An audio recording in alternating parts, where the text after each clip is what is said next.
Welcome everyone. Welcome to this National Trust session, our second call on the impacts of COVID-19 on the heritage sector. We had a call last week where we focused on the impact on the charitable side of our sector. And today we're co-hosting a session with the Canadian Association of Heritage Professionals to talk more specifically about impacts on the industry. The goal is to share, but also to listen to everyone calling in, and we've got about 300 people participating in this conversation. Obviously, the health of Canadians is the most important thing we all need to think about right now, and we're all taking the measures that we need to keep Canadians safe.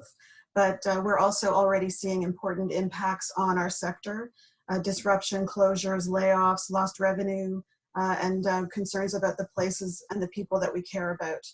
Before we jump in, I just wanted to share a little bit about what the National Trust is doing, and maybe we can advance to the second slide.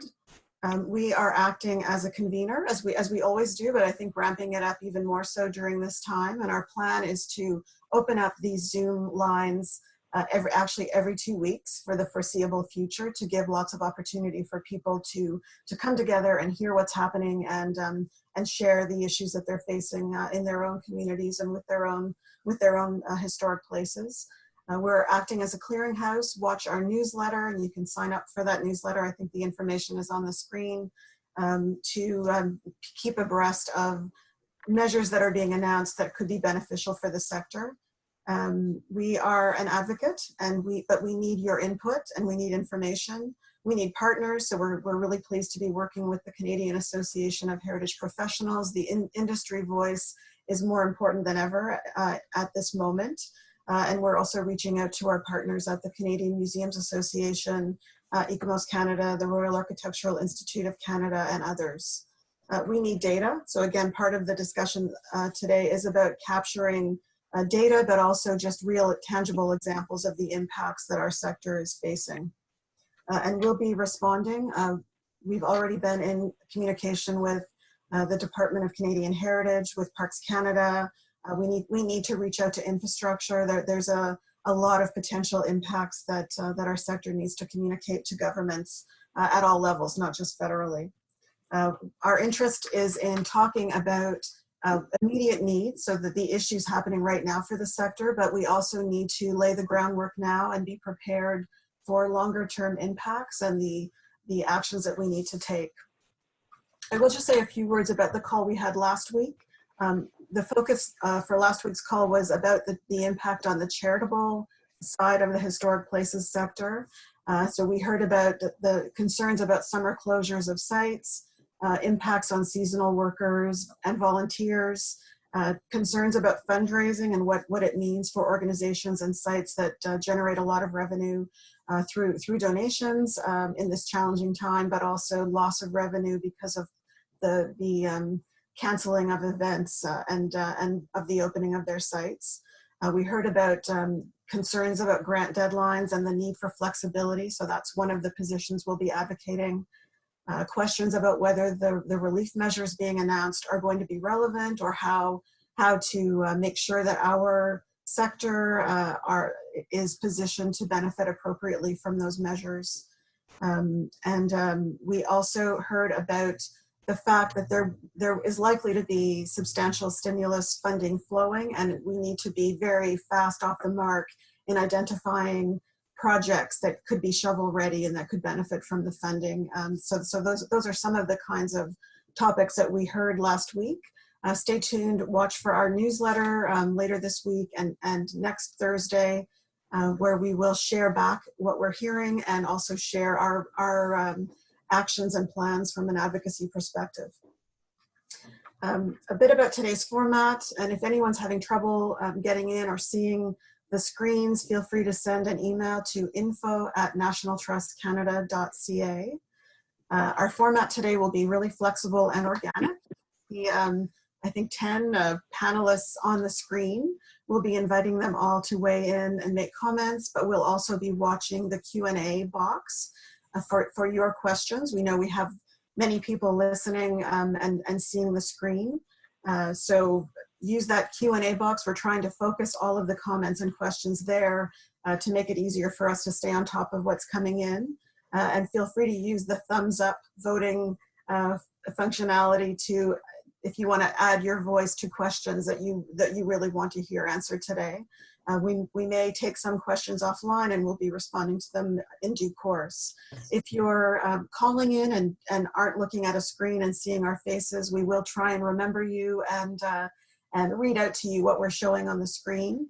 And again, if you want to submit a question and you're on the phone line, you can do that by sending an email again to info@nationaltrustcanada.ca. We will wrap up at 1:15 Eastern within an hour. And as I said, we'll be sharing reports back to you in our newsletter, so stay tuned for those. You'll also receive a recording of the full session, as well as all of the questions that came in through the chat function. So you'll be getting that. I believe that goes out tomorrow. I'd now like to turn it over to our partner, Dima Cook, the president of the Canadian Association of Heritage Professionals, to introduce our panelists and make a few opening remarks. Dima. Thank you, Natalie. I just want to thank the National Trust for giving us an opportunity to partner with them on this event. We're going through our industry a lot of changes, as I'm sure you're all very, very aware, as we each sit in our own little homes having this conference. And the CAP are very interested. We're very interested in hearing from all our members, understanding what situations you're each going through. We've gathered a panel of trying to reach all aspects of our profession and of our organization. And we want to understand what is happening on the ground from your point of view, from your businesses, from your practices, what you're seeing, what you would like to see, and certainly what role CAP can play in terms of advocacy for you to help, both with the funding that is coming from the government and any concerns related to that funding and getting projects going and getting industries to survive while we continue through this period of uncertainty. I'd like to just introduce all our panel members today. So myself, Dima Cook. There's Daryl Carrew from the City of Calgary who's joining us, who's just raised his hand. There's Robin Hayter, who's an architect in Toronto, a conservation architect. Eric Hansen with the City of Peterborough. Donovan Pauly with Clifford Restoration. Tom Morrison with Heritage Standing, a structural engineer. Mary McDonald with the City of Toronto. Alan Stacey with Heritage Mill, also in the trades, and Natalie Bull, of course, who you've just met, and Chris Weeb is also on the line from the National Trust. I think we're going to move to our questions for the day. We're really looking to focus on, there we go. We're looking to focus on two main issues. We can intertwine if anybody has other questions, but the real big themes that we are wanting to ask about and focusing on is what are the issues? So what issues is the heritage industry facing right now, and what are you worried about? And what programs and measures should we all be advocating for to help the sector now and beyond?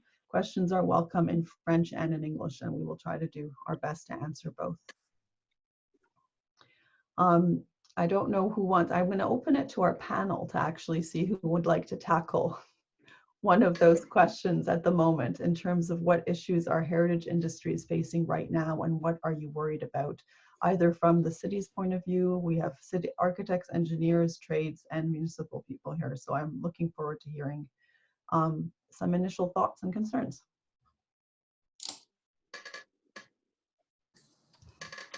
Well, I'll start because I think it's important that there's a question that has to come before this. And I think really it is, what would Jane Jacobs do? I don't know how many people can see the t-shirt. This was given to me by my kids. And I think it's an important, it's meant to bring a little levity, but it's also an important thing. I don't know how many people have read Dark Age Ahead. I think way back in the early 2000s, Jane had it right. She said there's 5 things going very wrong. Community and family is breaking down. We are expecting that education, education, I think, honestly, there's been a generation of a failure on the part of education to teach critical thinking. We are relying on bad science. We have bad government. We are in a place of bad culture. There's a failure to understand the effects of our actions globally on the world around us. And I think we've sort of put climate change on hold. And it hasn't gone away just because the air is cleared and you can see the bottom of the canals in Venice. What's going to happen when the pandemic rolls away? Are we going to jump back into our cars, embracing cheap gas? This is an opportunity for global systemic change in the way we understand how we do business. And heritage preservation is a key to that. I don't know how many people remember Ed Masria a few years ago in Ottawa said that we are agents of change, but we have to understand ourselves as environmentalists first. And I think in some ways recognizing that we need to be at the forefront of rebuilding community in a post-pandemic age is vital to understanding the issues that were facing us. We've got to shut down beliefs that progress is predicated on the actions of developers, and that when municipal government is told that prosperity comes with unfettered and unmitigated building campaigns, we need to think twice about that kind of thing, because development in our climate emergency post-pandemic world isn't going to be one that is driven by a neoliberal agenda on the part of the moneymakers. So that's my 2 cents worth. I kind of thought. Sorry, I might just jump in, Eric, and also acknowledge a question that came in through the Q&A from Jerry in Newfoundland about if ever there was a moment for us to do a great job of expressing the benefits of historic places and investment in historic places, it's now. Yeah. The environmental, economic, social benefits. And so our work at the National Trust will be to get the best version of that language out as part of our advocacy work. So we'll share that out with everyone. I think I was waiting and hoping Eric would start, because I think he starts it off on a good foot. My thought is that anyone that has the idea that the industry is on pause for a bit is going to come back, there'll be some stimulus funding, and then it'll go to what we used to be doing. I don't think that's going to happen. I don't see that as likely. I think there's a big step on managing mental and physical health that everyone needs first, because this is going to take a little while, and then if you're not getting that, you won't get a break. But this is going to be something that changes the industry. It's going to change the pressures that are on us. It's going to change the focus of funding that's going to our clients for different opportunities. But it's also a big chance to kind of rethink what we're doing and how we're doing it. When there's major problems, society kind of recenters and looks at what are our values and what gives them a feeling of permanence, which fits very much into our industry of dealing with old buildings. There is going to be a great demand for us to do this well, for us to work inside these constraints. It's going to be a different world, but there is the need for us to help society by providing the work we do and the work that we like to do. But we might have to change a bit how we do it. And one of my big worries is that we won't be quick enough to start saying, how do we actually deliver to people what they need? How do we make sure we're getting this value back to society to build off what Eric says, to build off of this chance to be agents of change and rebuild community? Yeah, this is Mary in Toronto. I think, I think if we don't make that case really early on, we're literally and figuratively just going to be steamrollered because of all the projects that that are coming on stream. I mean, one of my biggest concerns is actually those projects that are in the middle of construction. Anybody who's been to Toronto sees a lot of facades shored up on frames, and I'm hearing of now major development firms going under, and I don't know what's going to happen to those facades that are up in the air. And I've always worried about that, just in terms of solvency issues. And it makes me think that one of the great opportunities here for the industry to find that to marry with some of the concerns of the day, like housing. Eric, I know in Peterborough you've had a very successful program of having larger buildings that are already built, so no one needs a shovel to create affordable housing. finding those opportunities, those kind of marriages of topics, I think is also really important. And we need to be facilitating, not seen as getting in the way, which is often the feeling about some of our work.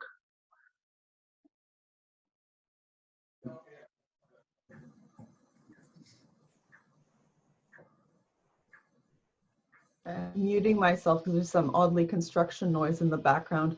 I think there's some very important themes that have been sort of highlighted here in terms of our role, and particularly in our role with respect to climate change, and seeing whether behavioral changes through society will last effectively. Will people work from home more, drive less, be more concerned about, the impacts on the environment, to be more conscious in their travel choices and travel plans, develop more remote work habits so that there are more video meetings and less in-person meetings. In terms of sort of the development of the projects from the heritage point of view, and how heritage can play a role as a fundamentally is helping create an identity for a community, so that part of that sustainability and that resilience is actually creating community valued and community sustainable structures. I'm wondering if any of you have concerns with sort of the slowdown that's happening in the industry, and what impacts it would have on sort of maintaining those heritage and those cultural supports for the community.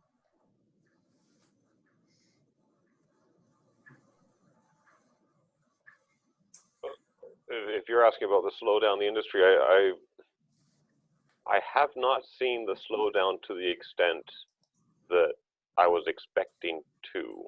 I've seen there being greater focus on more demand, saying we need to get better solutions. We need to make sure we're doing things at lower cost. So as I say, there's been a change in focus. But I think if we're able to adapt to what these needs are, it doesn't seem like it's changing drastically yet on my projects. And again, this could be my market different from others. I don't know. What I've seen here is Daryl from Calgary. What I've seen here is the larger projects are slowing down more quickly than the smaller projects, where we had to bring in trades from out of town. Some of them have returned to their home. We can't bring new people in. The supply chain has been disrupted. The smaller projects, where it's more almost exclusively a local employment, those have not slowed down. But the larger projects are definitely getting mired down, and I think we're going to see them come to a halt in the next couple of weeks. I'm sort of interested for hearing from Donathan and Alan about how they're living through this situation in terms of the projects. Is there a concern of sort of maintaining staff and then staff returning? I think one of the challenges in conservation is always finding qualified trades to do the work. And if there's this shift, removes qualified trades away, like hearing from Calgary people leaving the city, is that something you're anticipating, concerned about, and sort of getting your own staff going, your own projects going, and making sure that that we end up at the end of this with still a good collection of qualified people to do the work? If I may, it's Donovan here. We're still fairly busy. We're in a bit of a state of figuring things out still since the announcement last Friday. We have a number of projects which are on full stop, and some that are functioning at just a basic health and safety sort of level. But we still have a significant amount of work on the books. It's actually, well, from my perspective, interesting to see, because I didn't realize how busy we actually were because I was so busy. But yeah, it's a bit different. It's a new thing for me, working from home, which hasn't been too easy, but because my wife's there and she's looking after my son. And yeah, we're kind of sharing office space and coming to grips with that. But in my role, there's still a whole lot of site work to do. And getting back to the question, where I think as a company, we're trying to retain the people that we can, and on the jobs that are still going, maybe there's going to be less pressure to to find the skills out there because of all the other jobs that are shut down. We can move people around. Now, I'm almost certainly there's going to be some layoffs. I'm not involved in any of those sort of business decisions in the company, but we typically, even when times get lean, there's a core staff of highly skilled tradespeople that we like to keep on, because if you let them go, you probably won't get them back. But it's it's uncharted territory at this point. We're still going, but at a reduced capacity, shall I say.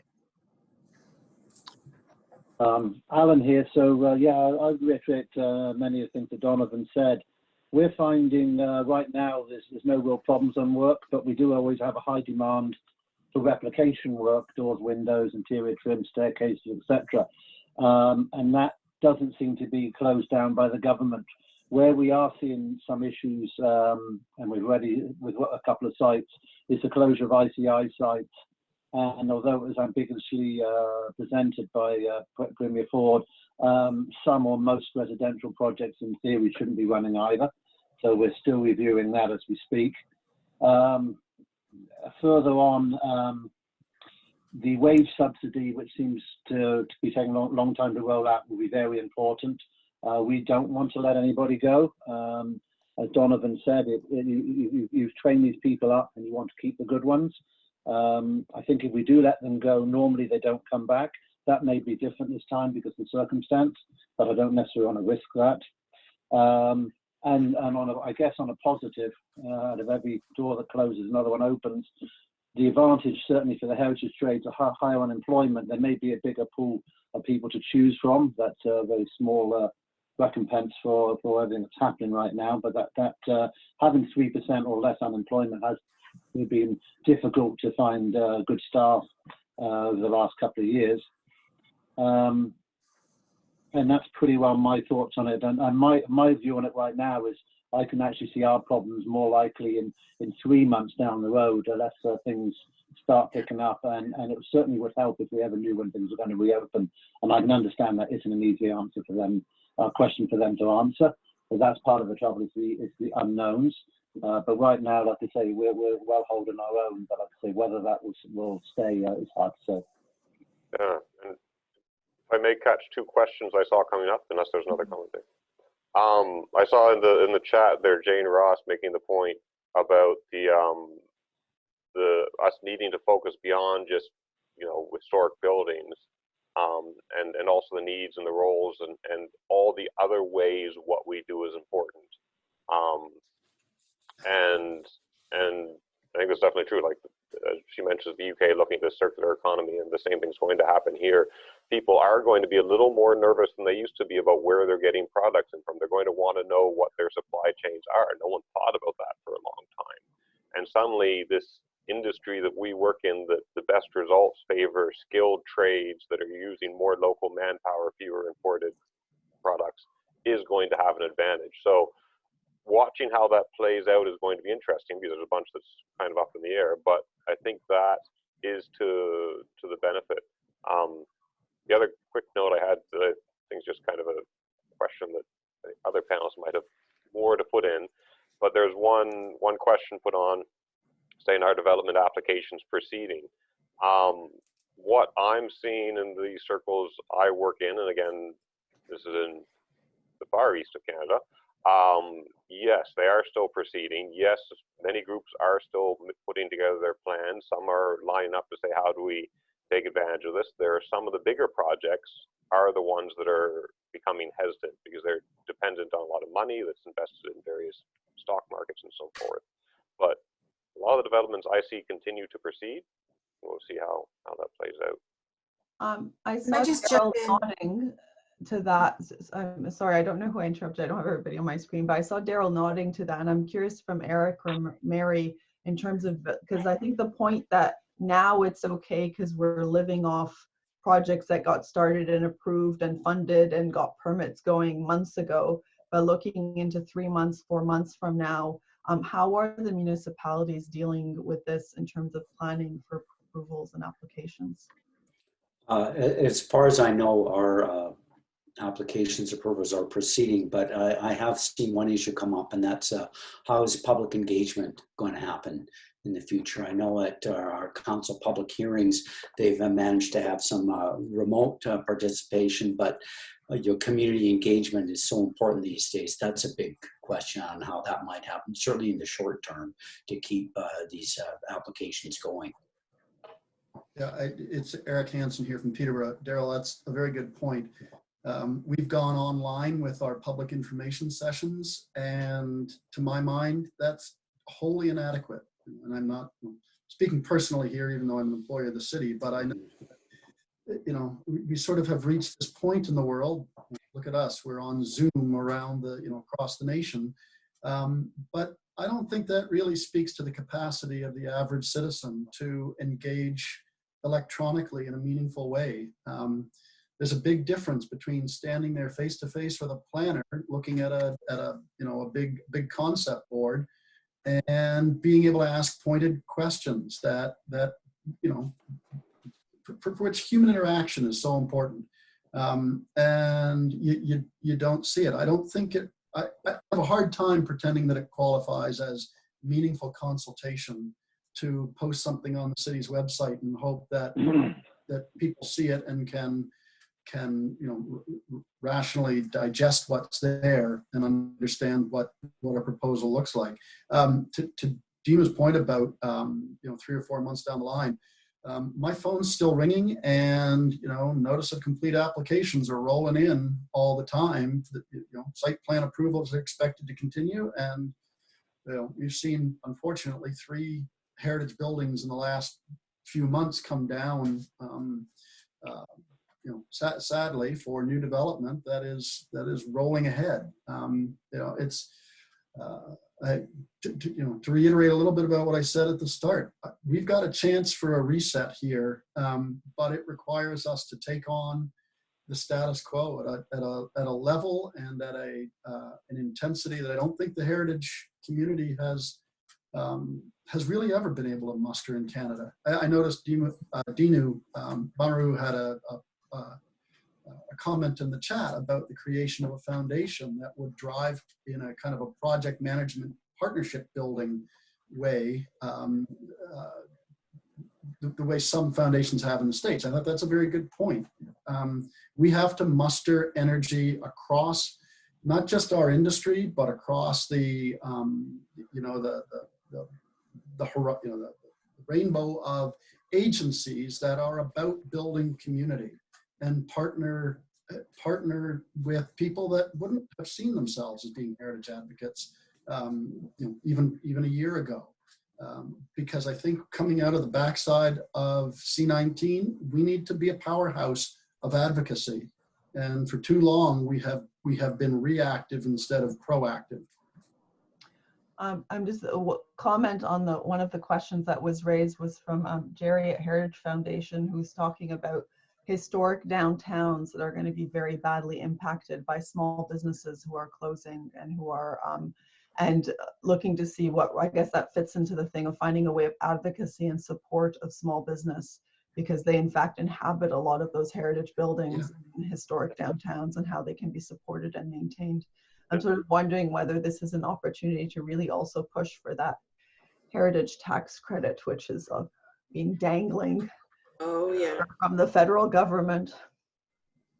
Yeah, no, absolutely, Dima. And I think what we learned from our last go round when the private members bill proposing a tax credit was introduced a couple of years ago is that we were not loud enough as a sector. We did not make enough noise. And again, I think having CAP involved in this discussion, as the industry, you are a powerful voice, and government needs to hear from you that would be beneficial. And if we can re-profile that idea of a rehabilitation tax incentive into a stimulus measure, this is our moment. Like we've got to make it happen now.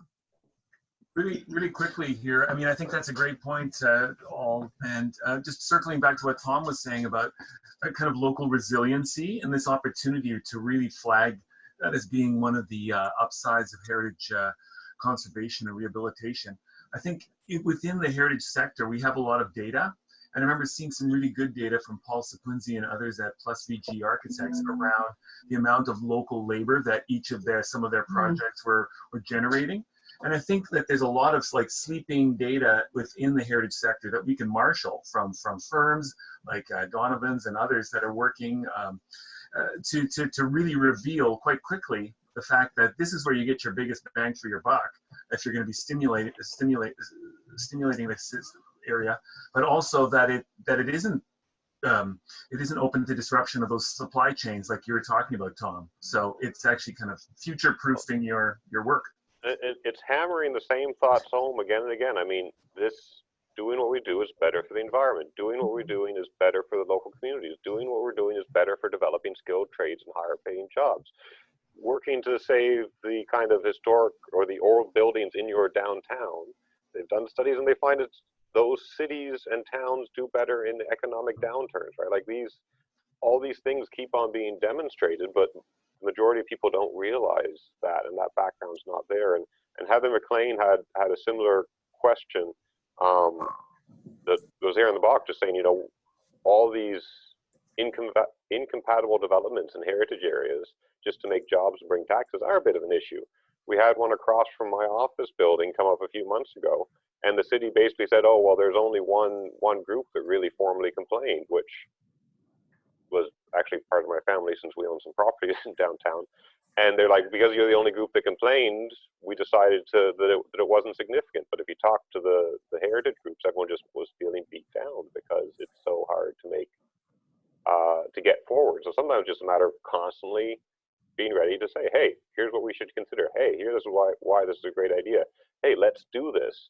And the opportunity coming through and out of COVID-19 is that people are more willing to think about an alternative approach and more open to another way to doing things than they will have been before. But we need to be there to keep saying it.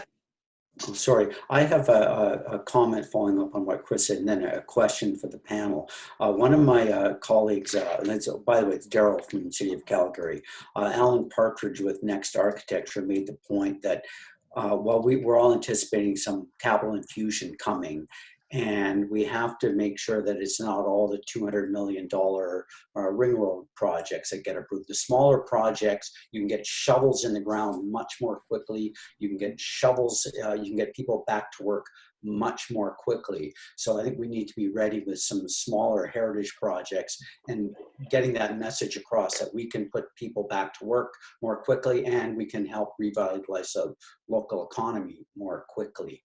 My question for the panel is the issue of procurement. We're about to put some major projects on the market now, and we're hearing things we may not even get a response to that because the contractors are going to be very reluctant to put forward costs for projects because there's so much uncertainty. I wonder if any of the other panel has had any experience with that yet or any thoughts about that. I'm just going to jump in. We're getting a request from our listeners. Panelists, when you start to speak, just identify yourself and what region of the country you're from. Thanks. Hi, this is Mary, City of Toronto. Daryl, because of the machinery in the City of Toronto, people have been pretty much spending a lot of the time recently just trying to figure out how to function. And haven't had a whole lot of time to look forward. We know that there are priorities in our procurement group for procuring work related to like COVID-related health services. But we're just starting now to put try to get some out onto the market. It's hard to know if people are going to be paying attention to that.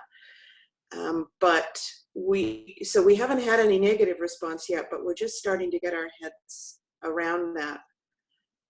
One thing I wanted to add to the previous conversation as well was that we really, if we ever needed it before, and we always needed it, having a national strategy is so fundamental here because we're all talking about messaging and doing messaging on an individual level is just not going to be effective. So we have to get out of the position of saying, this is a good thing to do to saying, this is how it can further the goals, and try to anticipate what some of the new resistances will be as well. I was looking on the Q&A, and Liz Driver mentioned concerns about people not wanting to go into small spaces.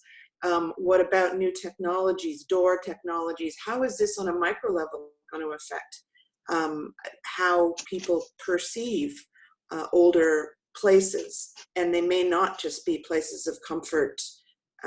They may become places that don't feel very safe. So it's just an example of this, the smaller ways, but important ways that we're going to have to face this as an industry.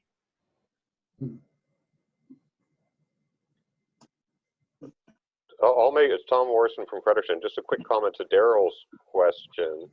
I think this is one of the challenges that often comes up in the heritage industry is if we approach a project acknowledging unknowns.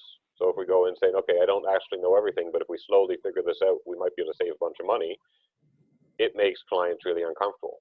Yet the projects I do that on and work with the clients on, we are way more successful. The final costs are much lower, and the value we can retain is much higher. So I would say yes, there are going to be greater unknowns for the contractors. It's going to be hard to get materials. They might have to collaborate with the whole team. It's going to need an integrated approach to change what you're using, adapt with the technologies, adapt with the skilled tradespeople. And some people can't make that adjustment, and some people will be able to. Yeah, Daryl from the City of Calgary. Is just a very small thing, but one of the very small projects I'm working on, the consultant, we need some LED lights to light a barrier-free ramp. We're not speccing lights that come from China. We're speccing lights that come from Canada. So I think this emphasis on the local economy is going to cut across the whole sector here. And I think we've seen that with the PPE supply chain. I think that's a lesson that has been driven home to everyone, but I think we'll see that across sectors. I hope we'll see it across sectors. Maybe just jumping in to respond to a question from Laura in Vancouver about the need to work in a sort of horizontal, cross-sectorally way. I think, the fact that we've had to divide our first conversation into the charitable sector and the for-profit industry and heritage, and that our conversation is touching on culture and social cohesion and the training of trades and the availability of trade skills. We need to be working with infrastructure and with heritage and with Parks Canada and environment. All of those things are relevant for us as we shape our response to this situation. So I think we've always known that, but even more so, we're working more closely with the Canadian Museums Association and others to make sure that what we're asking for covers all of the bases. One of the questions that sort of Daryl is also sort of relating to in terms of the cost of work that's forthcoming and whether people are going to bid on them. And I'm wondering whether that's going to come in as a factor in the mobility of the workforce, because it's not just materials, it's people who have to travel to do projects. I know in our firm, we do a lot of work up north, and everybody has to travel to get there. There's no local workforce at all. And I'm wondering how, whether in different municipalities where there's less, there are less local trades that are skilled or less local materials, how the impact of this will start actually, impacting projects, impacting the cost of those projects, and also impacting the timelines of some of those projects. Daryl from Calgary, I just want to comment. The historic building program we have here, which is a program to manage city-owned historic resources on a programmatic basis. One of the mandate was to build some local bench strength in heritage conservation, both at the consultant level and as the contractor level. And we've seen some real success stories in there. We've got local contractors now who have grown tremendously in the past few years. And I think this situation is just going to reinforce that. And I think every municipality should be doing that wherever they can. And you mentioned remotely working. I think too, one of the benefits is we've seen how remote working can work. We still have to bring in consultant expertise from out of town. Maybe we can do that more efficiently in the future by what we've learned from how to work remotely.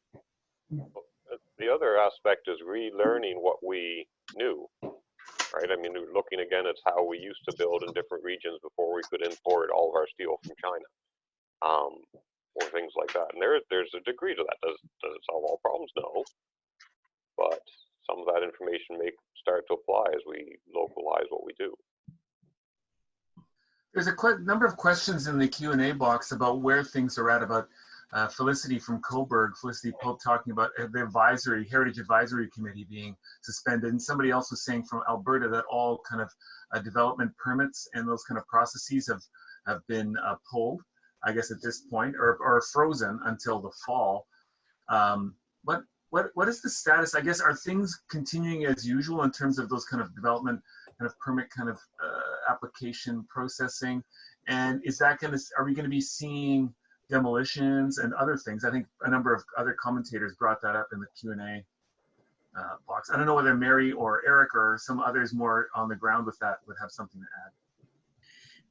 This is Mary in Toronto. Our Heritage staff are currently all working remotely, and our planning division is trying to work remotely as possible.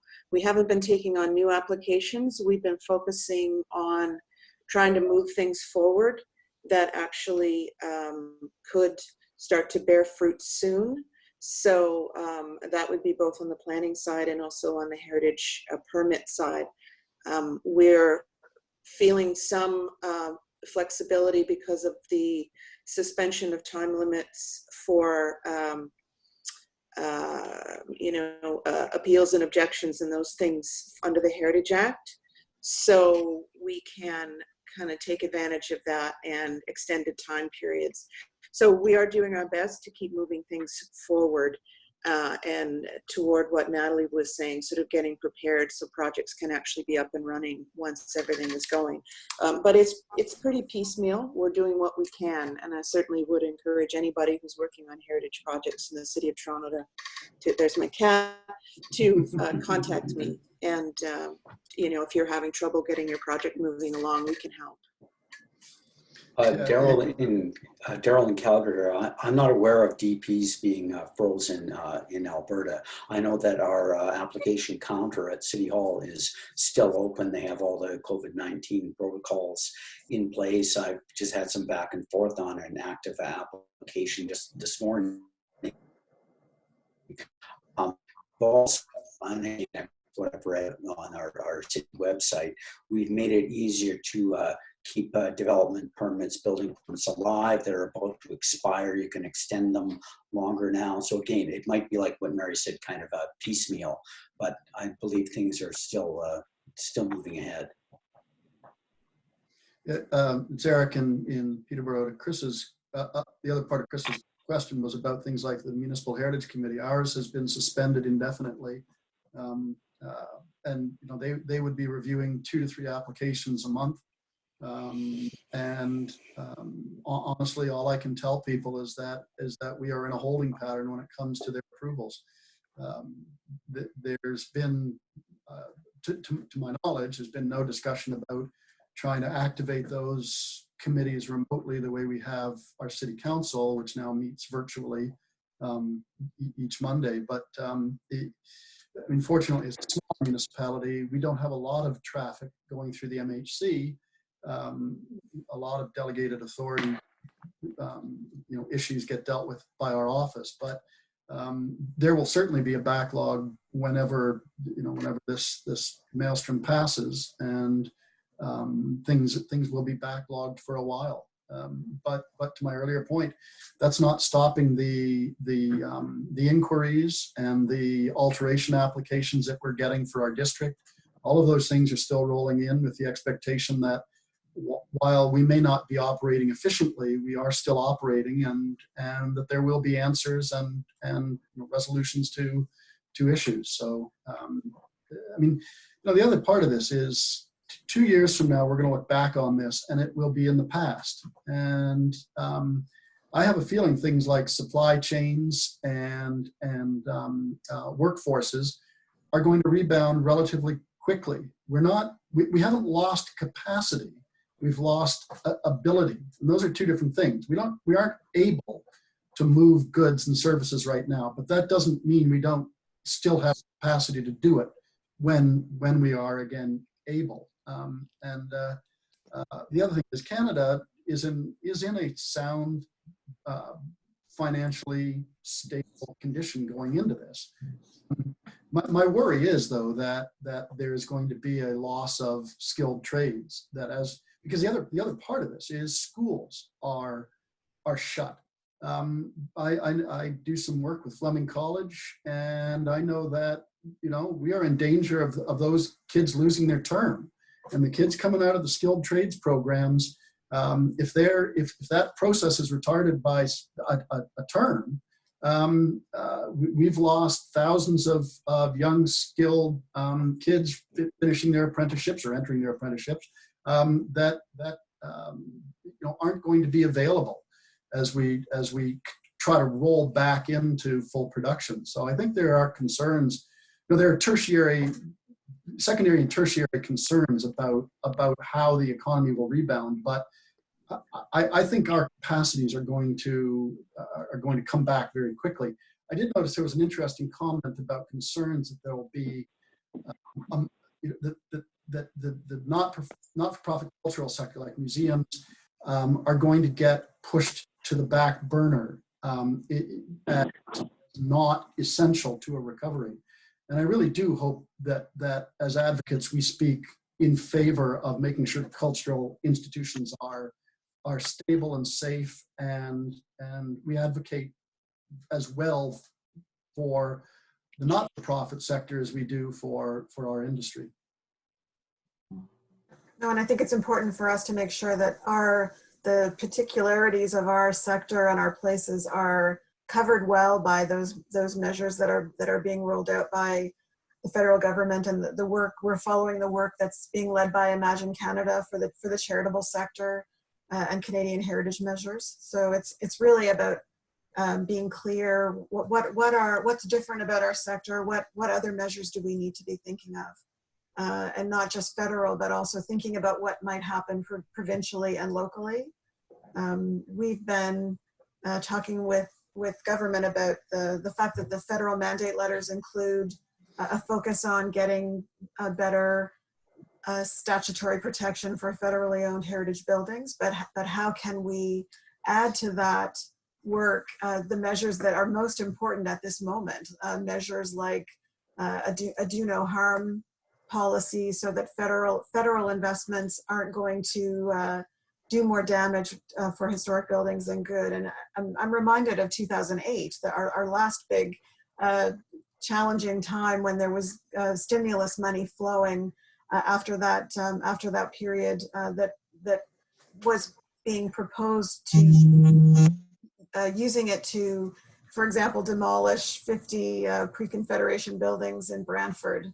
So I think, we need to get that messaging out quickly, that at every level of government and for all of those investments, we need to be in a position to quickly direct it to good projects that are thought through and that are good culturally and socially, as well as economically.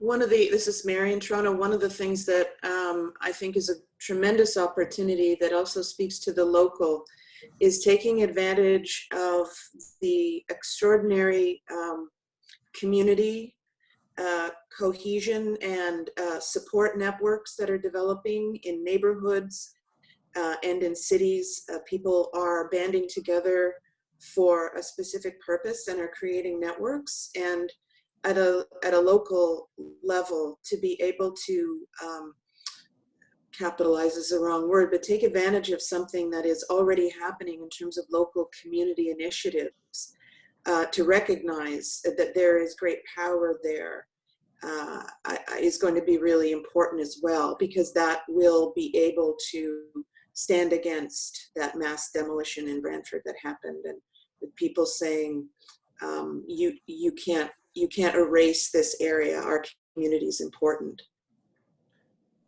I think there's a degree of, to the heritage community to be more demanding, more demanding of all of us that are professionals that act in it, saying, okay, can you get me a better solution? With the challenges to the nonprofits, especially, I guess let's say that the house museum groups, they're probably not going to have as much funding that's regularly available to them, but there will be other funding that becomes available. I expect if they've got projects they want to do. That's going to be a challenge, but also we can help our clients to see, okay, what can they do with these resources, and to adjust. I noticed, Tom, to that point, it's Mary and Natalie, someone had mentioned on the Q&A the possibility of the trust or some federal organization playing almost matchmaker. Because what Tom is talking about is finding people who have needs with people who can fulfill needs.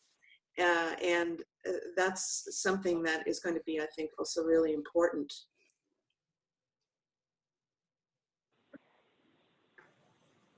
Yeah, no, we're sorry, go ahead. Alan here. So the other thing that's going to probably expedite as well is the downward spiral of churches. No one's obviously can go to church right now, so nobody's putting into the plate. They may be doing that, by email or whatever. But again, a lot of people have lost their jobs, so the church problem is just going to be exasperated.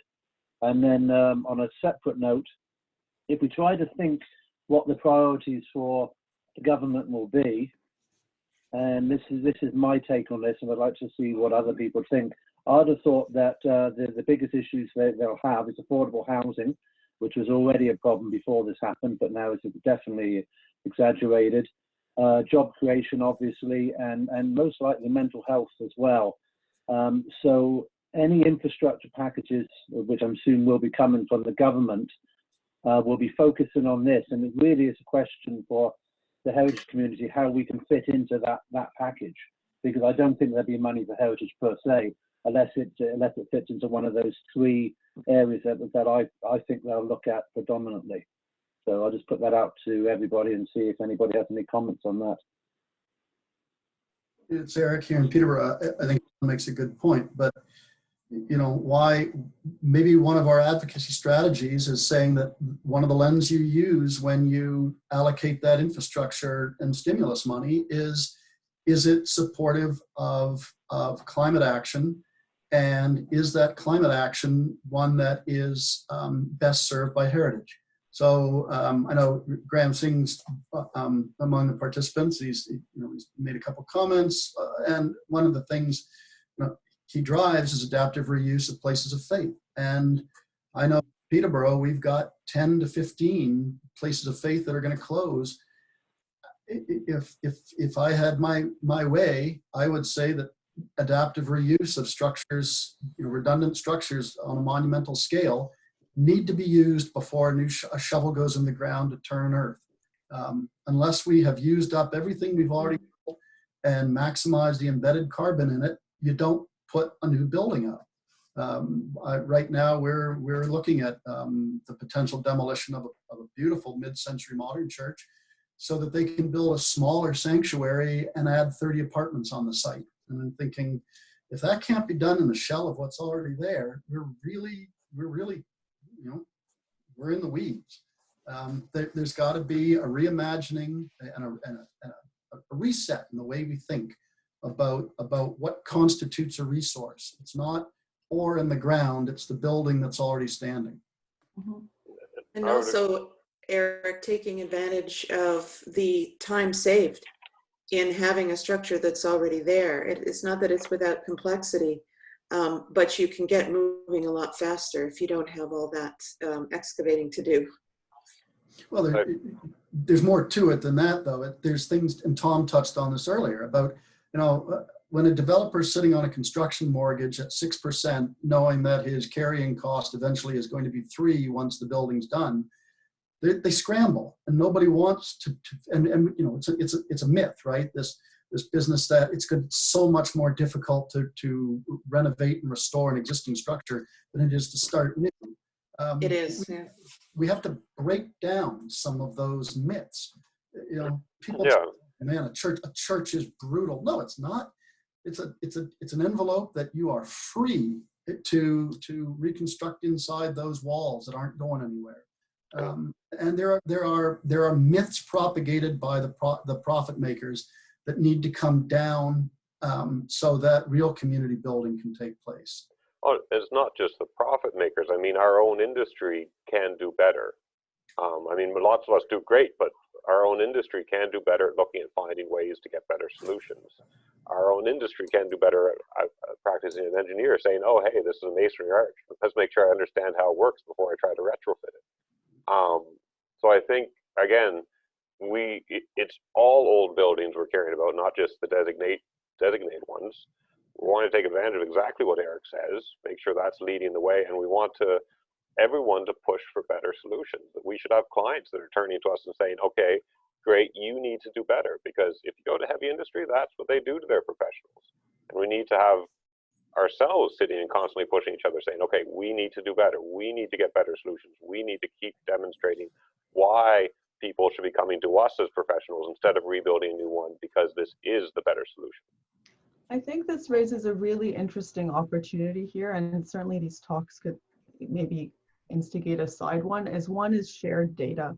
I think one of the real challenges we have as conservation people is actually putting numbers to saying what heritage buildings do in terms of embodied carbon, in terms of diverting from waste, in terms of having more trades work on sites and more specialized trades, therefore having the projects be better for the economy. There's data bits and pieces here and there, but there's an opportunity, I feel, to make a whole holistic argument that looks at the economic impact, the environmental impact, the community benefits, the cultural benefits, the social, I feel like this is almost an opportunity to say, what can we do to get all our expertises from all our different areas and put it together to actually have some solid data? Because one of the real challenges I think there is to get a cohesive data set that one can actually present and argue solidly on these matters. Because I think what we're saying is all absolutely true, and we know it from little bits and pieces. It's the little bits and pieces that now need to be put together. And I think there's an opportunity, certainly with the trust, of doing so. And I think that the number of other organizations, like I know APT, are looking at that as well. But I'm wondering in this time to take this opportunity to tie economic benefit, climate change, and community together, and really take this as an outcome of part of this these upheavals. Yep. Absolutely. So go ahead, Natalie. Well, it's a good segue, I think, to starting to wrap up. We're heading to the end of our hour, but I guess my challenge to all of you and everyone on the line, we need those great examples of how historic places can be part of an economic recovery, both for tourism and for construction in our communities. But we can't just keep saying this to each other. We've got to get this message out. So I'm challenging myself to get an op-ed written and submitted to newspapers before the end of the week. We should all be writing about great projects and great examples and paving the way for good decisions to be made when the stimulus packages are designed. We all need to be talking to Liberal MPs, to cabinet ministers, anyone who has that kind of access. We need to work together to really influence what's going to be happening. So we can't just, we know we've got a lot to offer society in what's coming at us. So let's be strategic and work together and reach those decision makers and figure out together how to influence the recovery phase from this pandemic.